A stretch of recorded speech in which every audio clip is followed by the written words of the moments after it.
Jimmy K here, Metal Voice. Look at this. The Metal Voice shirts are now on sale. Just go to the video description to find out on how you can purchase one. Metal!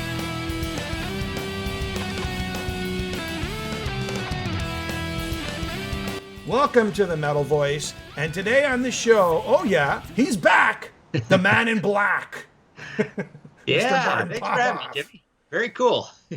New book, Yeah. Merciful Fate, into the Coven. Black Funeral, sorry. Black Funeral, Into the Coven with Merciful Fate. There's the spine, there's the back, here's the, let's see if we could get to the photo sections. There we go. And yeah, so basically, there we go. So One tell more us there. about this new book, Martin. Oh, here's some nice pictures. Yeah. So basically, you know, I've talked to King and the guys over the years a bunch of times. You know how I do these things. Mm-hmm. Basically, if I feel like I've talked to the band enough and I have something new to add to the world, I can think about doing a book. And so last time, you know, talking with Michael Denner again, always a pleasant chat. I thought, you know what, I'm kind of over the hump of being able to do this Merciful Fate book. I had already written up the story of the first album years and years ago, and that was like it's a 99-cent PDF on Zunior.com. So I had a start, and I figured, let's do this thing. These books I tend to do lately, I realize now that that I have this nice sort of number of albums that makes for good chapters, and that's kind of between about 6 and 10, and this basically fell within that. So you know, to do a book, you want to have at least 80, 90,000 words or whatever. I think this thing weighs in at 100,000 words. But yeah, it's basically the story of just the Merciful Fate albums. So you got the 2 in the 80s, you got various, you know, EPs, Bell Witch in the original EP, Nuns Have No Fun or whatever it's called, and then all the reunion albums, and then that's it. So this book ends in 1999 with the 9 album.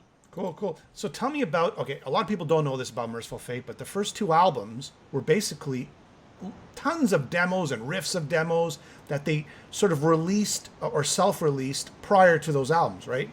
I mean, there's a lot of work gone into those first 2 albums. You want to talk a little bit about that, or does the book talk about that? Yeah, so they come out of nowhere. This is the kind of cool thing about Merciful Fate. They come from nowhere. Nobody knows who they are. They put out this EP.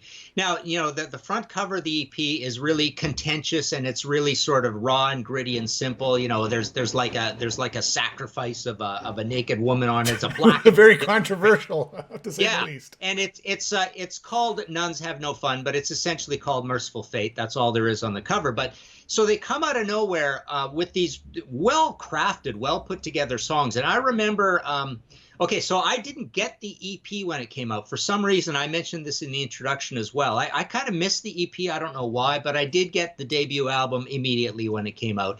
And the thing we realized right away, you know, as fans, you know, in our small town in BC, but we're playing this record.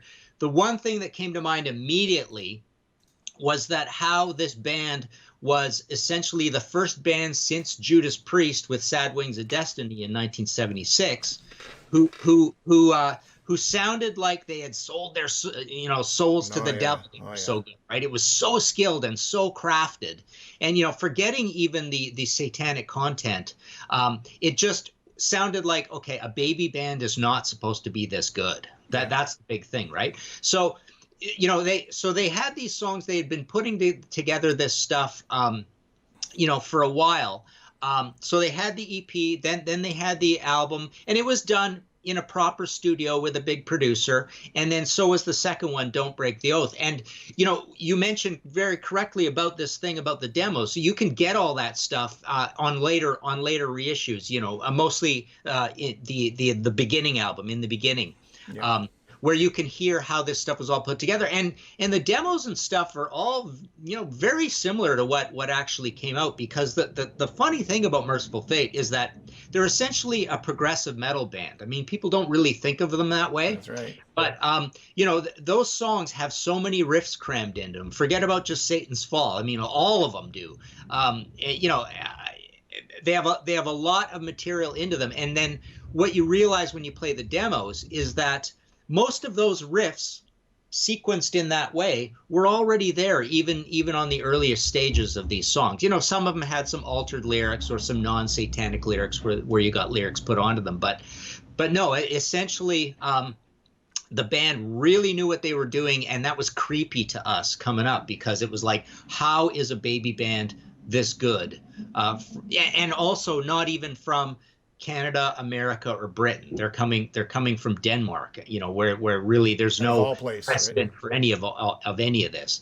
But the one thing that is really incredible and really cool is that it sounded like the mandate was to be the heaviest band in the world, even better than Judas Priest. So they had those two things going. We want to be the heaviest band in the world, and we want to be, and Judas Priest is our benchmark. So they knew their music really, really well, you know, what they were going to use as a benchmark and try to surpass. We talked about the music. Let's talk about the Satanism that existed on the EP going off to the first and second album. I mean, I've talked to Denner, I've talked to Sherman, and I've talked to King. And my conversations are always, you know, I mean, just to summarize my conversations, and you'll talk about this too, is how they started off as this, they really wanted an impact on the world, like you mentioned. They really put Satanism at the forefront, and they went off to the extreme. They weren't Black Sabbath. They weren't Ozzy Osbourne. They went, you know, all hail Satan, hail Satan, hail Satan. And then suddenly, after the band breaks up, King Diamond does a 180, and he just completely sort of slowly diminishes Satan out of his lyrics and turns into horror, because there was a huge backlash. And I think Sherman told me that, you know, it was getting out of hand. So they just told King to calm down. Probably one of the reasons why King just disappeared from the band. But maybe you want to talk about how Satanism started in the band and then disappeared slowly. Yeah, so the big thing is they were truly the most satanic, along with essentially Venom and maybe you know, Celtic Frost kind of thing, right?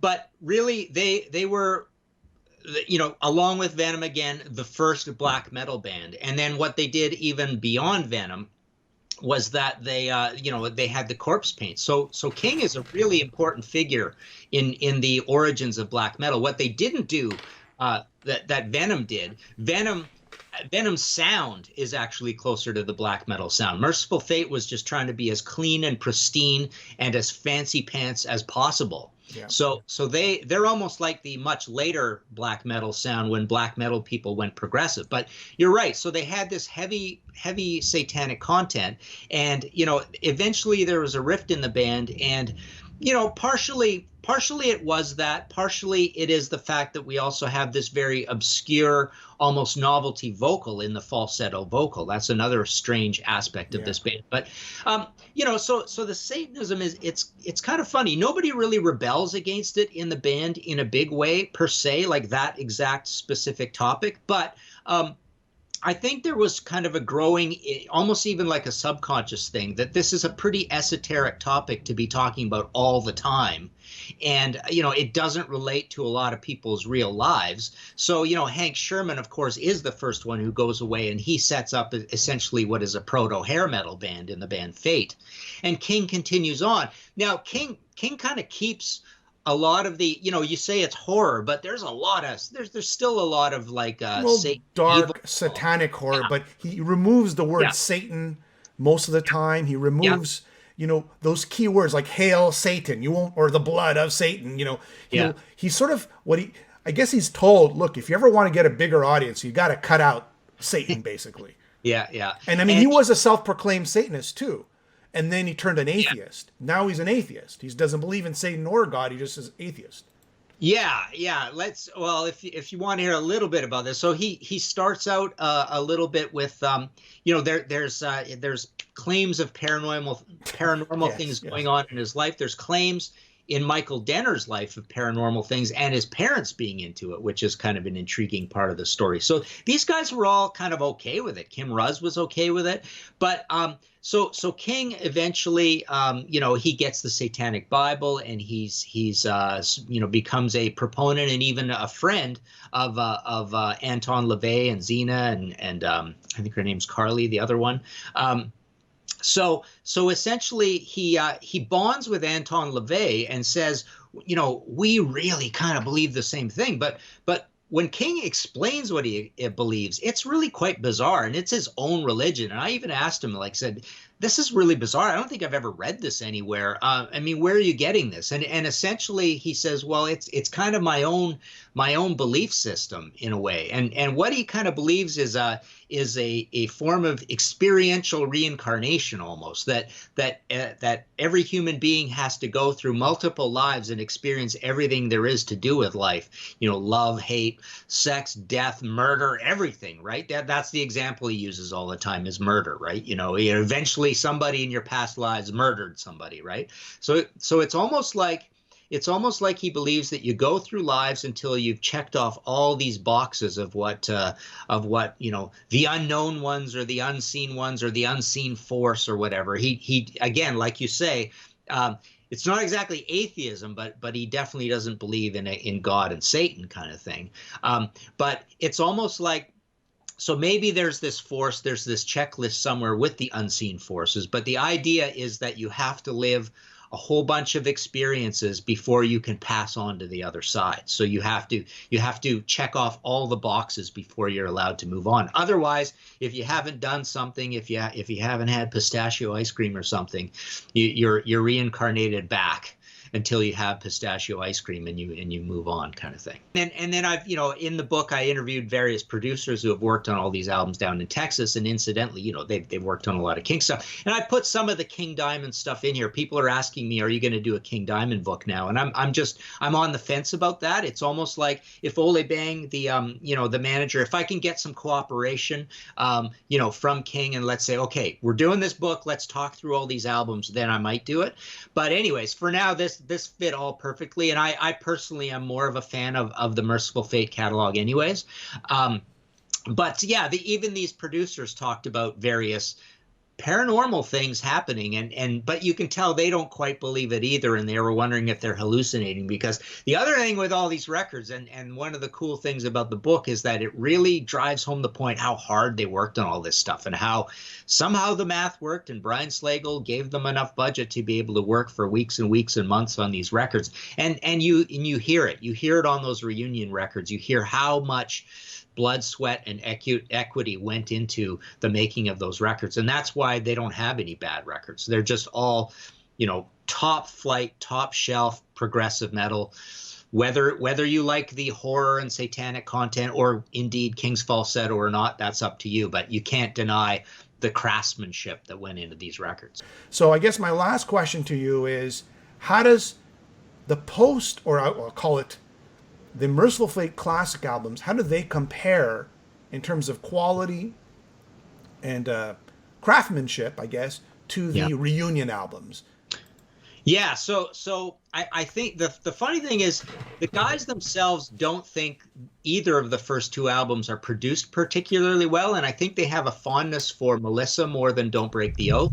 But I would say in terms of craftsmanship and audio quality, certainly, you know, all of the reunion albums are absolutely pristine, high fidelity. They sound amazing. Although there are some slight differences, you know, Time, I think it's Time that has probably the drum sound that is kind of the most techie and 90s, and then 9 is the rawest of them all. But 9 is my favorite of all the reunion albums as well. It's a little bit more mid-rangey and in your face and just gritty, but they all sound great, and there's a lot of work put into them. So I would say craftsmanship wise, you know, even as a lyricist, man, there are some scary, creepy lyrics across those later albums. That's something I hope the book drives home, that people will go, you know, the stories about the lyrics and the, you know, I do a little bit of analysis as well, because you know, the one thing I started doing on these later books more so is I was really inspired by these this Led Zeppelin, all the albums, all the songs I had to do in this Clash one, where I had to analyze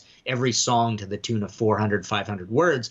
So I do a lot of analysis of the songs, and that's the lyrics and the music. And that, if there's anything, I want people to go back to those later albums and read those lyrics again, because they are really, really uneasy and creepy. Yeah, spooky stuff, man. I think they're even better than the King lyrics, because the King lyrics are generally, you know, it's a bunch. It's almost too much explaining. Not too much, but it's a concept album in most cases, right? Or all cases? Well, no, not all cases, but With the exception of Spider's Lullaby, I think it's a concept album. Yeah, and and the first maybe one. Fatal Portrait. Yeah, there was like 3 songs that were like concept. Fatal Portrait. But anyways, I love that the stories are squeezed into enigmatic shorter vignettes, so they read a little bit more like poetry. But they're scary as hell. They're just great stories. Yeah, there you have it, Martin Popoff. You want to hold up the book? Tell everybody where they could pick it up. Sure. So this is the book, available only at my website, martinpopoff.com. I sign them and send them out. There's PayPal buttons there for America, Canada, and international. And it actually, the first run sold out quicker than any book I've ever done. And I did a small reprint of 100, of which I have about 60 left. All right, there you have it. Martin Popoff, my guest, my good friend. See you soon, Martin. All right. Thanks, Jimmy. This is very cool. Thanks for having me again.